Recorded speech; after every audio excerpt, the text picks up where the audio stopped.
तो जैसा कि स्टूडेंट आपको पता है कि बाय बैक करने के लिए हम लोग के पास कुछ टर्म्स एंड कंडीशन होते हैं और उस कंडीशन को फॉलो करके ही हम लोग शेयर को बाय बैक कर सकते हैं। तो आप लोगों ने फर्स्ट लेक्चर में देखा था कि इसके बेसिक कॉन्सेप्ट क्या है, कैसे बाय बैक करते हैं और क्या कंडीशन है। तो पूरा कंडीशन आपको याद नहीं करना है स्टूडेंट, जस्ट मैं एक फॉर्मेट दे रहा हूँ। ये फॉर्मेट सिंपल सा, इस फॉर्मेट को आप फॉलो करोगे और बाय बैक अमाउंट आपको मिल जाएंगे। तो इसको हम लोग लिखते हैं यहाँ पर ऊपर, a certain maximum amount of buyback. इस फॉर्मेट से आप लोग निकाल सकते हो कि मैक्सिमम अमाउंट कितना बायबैक करना है। एकदम सिंपल सा फॉर्मेट है, इसको याद कर लेने का और आपको मैक्सिमम अमाउंट ऑफ बायबैक मिल जाएगा और आपको 5 मार्क्स भी इजीली मिल जाएगा इसके। तो चलो स्टूडेंट यहाँ पर हम लोग देखते हैं। सबसे पहले तो आपको ये फॉर्मेट आ जाएगा बनाने। ये हमारा एक पर्टिकुलर्स होता है, पर्टिकुलर्स होता है और यहाँ पर रुपीस और रुपीस रहता है। तो सबसे पहले आपको यहाँ पर लिखना है फ्री रिजर्व, उसको हम लोग सोर्सेस भी बोलते हैं। पहला कंडीशन रहता है सोर्सेस, या आप इसको फ्री रिजर्व बोल सकते हो।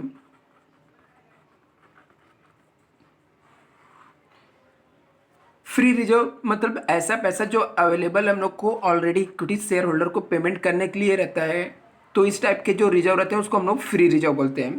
तो जैसे स्टूडेंट इसके अंदर हम लोग मोस्टली 3 आइटम आता है और भी आ सकते हैं, बट वो फ्री रिजर्व रहने चाहिए, तो तभी इसके अंदर आप लिख सकते हो। जैसे हम लोग बात करें इसके अंदर, तो एक तो जनरल रिजर्व आ जाता है। तो सब में यदि आपको जनरल रिजर्व दिया रहेगा या रिवेन्यू रिजर्व रहेगा तो ये सब ले लेना है इसके अंदर।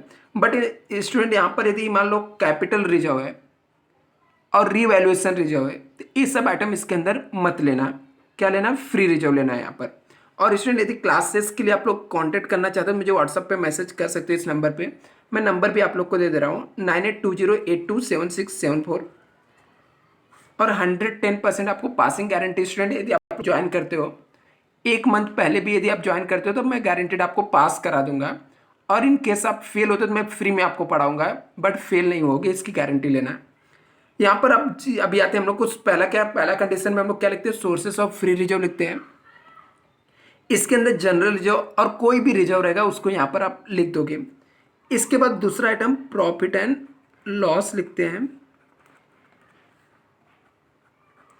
इसके अलावा स्टूडेंट यहाँ पर सिक्योरिटी प्रीमियम भी हम लोग फ्री रिजर्व इस चैप्टर में कंसीडर करते हैं। जो सिक्योरिटी प्रीमियम रहता है इसको भी हम लोग फ्री रिजर्व यहाँ पर कंसीडर करते हैं। फिर इसका हम लोग टोटल मारेंगे। जो टोटल रहेगा इसको डायरेक्टली आप आउटर कॉलम में लिख देना है। एक कॉलम मैंने गलती से बना दिया तो आप डायरेक्टली यहाँ पर लिख देना है, आउटर कॉलम में लिख देना है। और इसको हम लोग टोटल फ्री रिजर्व बोल देते हैं। क्या बोलेंगे? Total free reserve. Total free reserve आ गया आपका। अभी यहाँ पर ये तीनों आइटम आपको पता है। यहाँ पर जनरल रिजर्व की जगह रिवेन्यू रिजर्व भी हो सकता है, अदर रिजर्व भी हो सकते हैं, बट फ्री वाले रहने चाहिए यहाँ पर। ये सब का टोटल यहाँ पर आ गया। दूसरा कंडीशन हम लोग यहाँ पर देखेंगे। दूसरा कंडीशन क्या बोलता है? फ्री रिजर्व और ओन फंड का, मतलब फ्री रिजर्व और कैपिटल का हम लोग मैक्सिमम पेडअप कैपिटल का 25% बायबैक कर सकते हैं। तो 25% ऑफ पेडअप कैपिटल या कैपिटल का ओन फंड का हम लोग बायबैक कर सकते हैं। ओन फंड का मैक्सिमम 25% हम लोग क्या कर सकते हैं? बायबैक कर सकते हैं। तो इसके अंदर जो पहला आइटम आता है,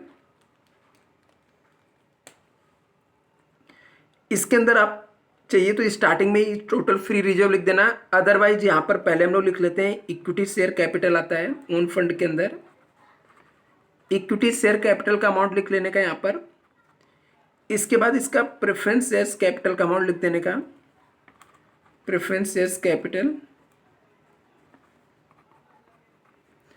इसके अलावा यहाँ पर हम लोग जो ये टोटल फ्री रिजर्व आया रहेगा ना स्टूडेंट, इसको भी यहाँ पर लिखने का। चलो मैं इसको अलग पेन से लिखता तो आपको याद रहेगा। एक टोटल फ्री रिजर्व यहाँ पर लिख देने का इसके अंदर, ओन फंड के अंदर। अभी स्टूडेंट इसको हम लोग ऐड कर लेंगे। जो टोटल आ जाएगा इसको हम लोग बोलते हैं ओन फंड। अभी हम लोग इसका 25% ऑफ ओन फंड निकालेंगे और वो अमाउंट कहाँ पे आ जाता है, आउटर कॉलम में आता है। तो क्या करने का, इसका जो यहाँ पर टोटल आया रहेगा, ये टोटल यहाँ पर लेते हैं, इसका 25% निकाल के हम लोग आउटर कॉलम में लिख देते हैं। ये फर्स्ट कंडीशन था फ्री रिजर्व, हम लोगों ने यहाँ पे लिखा तीनों का, उसका टोटल लिया। सेकेंड में 25% ऑफ ओन फंड निकाल के लिख दिया। अभी थर्ड हम लोग करेगा डेप्ट इक्विटी रेशियो आफ्टर बायबैक, डेप्ट इक्विटी रेशियो आफ्टर बायबैक, मतलब बायबैक के बाद हमारा डेप्ट इक्विटी रेशियो 2:1 होना चाहिए। तो इसके हिसाब से हम लोग को अमाउंट निकालना पड़ेगा। तो इसके हिसाब से अमाउंट कैसे आएगा, सिंपल तरीका निकालने का, आप यहाँ पर अपना ओन फंड लिख दो। ये ओन फंड कहाँ से आएगा, ये जो यहाँ पर ओन फंड आया था इसको यहाँ पर आप लिख दो, -1.5 डेप्ट फंड। अब ये डेप्ट फंड के अंदर क्या लेना है, तो स्टूडेंट डेप्ट फंड के अंदर आप यहाँ पर ले सकते हो डिबेंचर आता है, ठीक है, डिबेंचर हो गया, प्लस कोई भी लोन रहेगा, लोन टर्म्स लोन हो गया, सिक्योर लोन हो गया, ये सब आइटम इसके अंदर आप डेप्ट फंड के अंदर लेते हो। क्रेडिटर हो गया, बिल्स पेपर हो गया, मतलब करंट लायबिलिटीज नहीं लेते, लॉन्ग टर्म लोन होना चाहिए। यहाँ पर सॉरी मैंने लॉन्ग लिखा है, डिबेंचर है, ठीक है, मैंने डेप्टर बोल दिया, सॉरी बाय मिस्टेकली। तो क्या रहेगा यहाँ पर डिबेंचर, ठीक है, ये डिबेंचर, डिबेंचर हो गया, प्लस लोन हो गया, कोई टर्म्स लोन हो गया, ये सब आइटम इसके अंदर आता है। तो उसका हाफ करने का और ओन फंड में से माइनस कर देने का, जो अमाउंट आएगा उस अमाउंट को आपको क्या कर देना है, यहाँ पर आउटर कॉलम में लिख देना है, यहाँ पे लिख देना है। अभी आपको क्या करना है, ये तीनों अमाउंट को चेक करना है। ये फर्स्ट वाला अमाउंट जो फ्री रिजर्व का टोटल आया, 25% जो ओन फंड आया है, ये अमाउंट ले लेना है। और ये डेप्ट इक्विटी रेशियो के बाद वाला, मतलब ओन फंड में से डेप्ट फंड माइनस करने के बाद ये जो अमाउंट आया था, तीनों में से जो लिस्ट रहेगा, तीनों में से जो कम अमाउंट रहेगा वो मैक्सिमम उतना अमाउंट हम लोग बाय बैक कर सकते हैं। तो मैक्सिमम हम लोग कितना अमाउंट बाय बैक कर सकते हैं, तीनों में से जो कम रहेगा, maximum amount of buyback list of above, ऊपर जो दिया हुआ है इसमें से तीनों में से जो सबसे कम अमाउंट रहेगा वो अमाउंट हम लोग क्या करेंगे, बायबैक के लिए ले लेंगे। साथ में एक कंडीशन और चेक करेंगे, जो नंबर ऑफ शेयर्स रहेंगे, number of shares buyback no more than 25%, 25% से ज़्यादा नहीं होने चाहिए। अभी हम लोग नंबर ऑफ शेयर्स कैसे बायबैक निकालते हैं, तो एक काम आपको उसमें डिपेंड करता है कि आपको पहले से सम के अंदर बायबैक प्राइस दिया या नहीं दिया है। दिया तो कैसे निकालना, नहीं दिया तो कैसे निकालना है। आप लोग स्टूडेंट इसका आराम से देख के इसको लिख भी लेना, आप लोग वीडियो को पॉज करके। ये फॉर्मेट काफ़ी हेल्पफुल आपको होने वाला है, और इसके जब प्रैक्टिकल सम सॉल्व करेंगे तो आपको ज़्यादा अच्छे से समझेगा। अभी हम लोग यहाँ पर देखते हैं स्टूडेंट कि कैसे हम लोग को यहाँ पर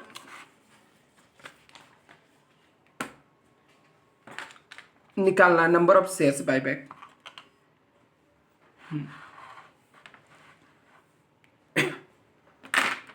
तो स्टूडेंट यहाँ पर नंबर ऑफ शेयर्स बायबैक कैसे निकालना है, तो number of shares buyback equal to number of shares buyback, कि कितने शेयर्स हम लोग बायबैक कर सकते हैं। इसके अंदर हमारा टर्म्स एंड कंडीशन क्या है, सबसे पहले हम लोग चेक करेंगे सब में, पहला condition, if buyback price given, यदि आपका बायबैक प्राइस पहले से दिया हो, इज गिवन है, ठीक है, बायबैक प्राइस इज गिवन है, यहाँ पर पहले से दिया हुआ है, ठीक है। आपको सब में मेंशन किया है कि बायबैक हम लोग करेंगे, buyback at the rate of ₹50, कुछ भी दिया हुआ हो सकता है, बायबैक प्राइस यदि दिया हुआ है।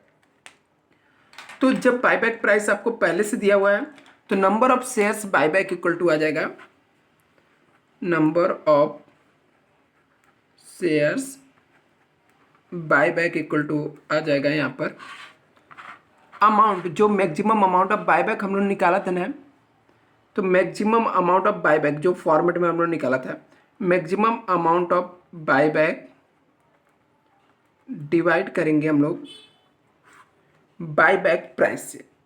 ये बायबैक प्राइस कहाँ से आएगा, इस सम में आपको दिया रहेगा, गिवन रहेगा, ठीक है। जब गिवन रहेगा तो ये फॉर्मूले में जो हमारा मैक्सिमम अमाउंट ऑफ बायबैक आया उसको बायबैक प्राइस से डिवाइड कर देने का, तो आपको क्या मिल जाएगा, नंबर ऑफ शेयर्स बायबैक यहाँ से मिल जाएगा। ये नंबर ऑफ शेयर्स बायबैक आपको मिल जाएगा यहाँ पर। दूसरा कंडीशन क्या हो सकता है, दूसरा ये हो सकता है स्टूडेंट कि if buyback price not given, मतलब आपको बायबैक प्राइस नहीं दिया हुआ है। अभी बायबैक प्राइस नहीं दिया हुआ है तो यहाँ पर अलग कंडीशन हो जाता है इम्प्लीमेंट, अलग कंडीशन आ जाता है।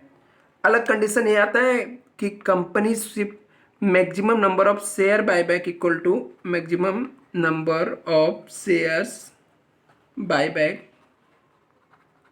मैंने ऑलरेडी बता दिया कंपनी कितना शेयर बायबैक कर सकती है, 25%। कैसे निकालेंगे 25%, तो जितने नंबर ऑफ शेयर्स रहेंगे, number of shares, number of equity shares into 25% कर देंगे, तो हम लोग को नंबर ऑफ शेयर्स बायबैक मिल जाएगा। लेकिन अभी ऐसे में बायबैक प्राइस नहीं दिया है तो बायबैक प्राइस भी तो निकालना पड़ेगा। तो हम लोग को बायबैक प्राइस कैसे निकालना है, तो बायबैक प्राइस निकालने के लिए यही सेम फॉर्मूला है, बस इसको इंटर एक्सचेंज कर देना आपको। तो बायबैक प्राइस नहीं दिया है तो कोई दिक्कत नहीं, हम लोग निकाल लेंगे क्योंकि हम लोग को हमेशा दो डेटा तो दिया ही रहेगा। तो बायबैक प्राइस इक्वल टू हो जाएगा maximum amount of buyback divide by maximum number of share buyback, maximum number of shares buyback. ये फर्स्ट वाला फॉर्मूला ही है। कभी कभी आपको जब बायबैक प्राइस नंबर, यहाँ पे बायबैक प्राइस दिया रहेगा तो नंबर ऑफ शेयर्स बायबैक हम लोग निकाल लेंगे। जब बायबैक प्राइस नहीं दिया रहेगा तो हम लोग नंबर ऑफ शेयर्स निकाल के इससे डिवाइड कर देंगे तो बायबैक प्राइस आ जाएगा। अभी इसके बाद स्टूडेंट आता है जनरल एंट्री। हम लोग को इसके बाद क्या करना रहता है, जनरल एंट्री पास करना होता है और बैलेंस शीट बनाना होता है। तो बायबैक के लिए मोस्टली सिर्फ 4 एंट्री आती है, उसके अलावा कुछ इनरिलेवेंट एंट्री हो सकती है जो इस चैप्टर में आती है। जैसे क्या आ सकता है मैं बता देता हूँ सब जनरल एंट्री।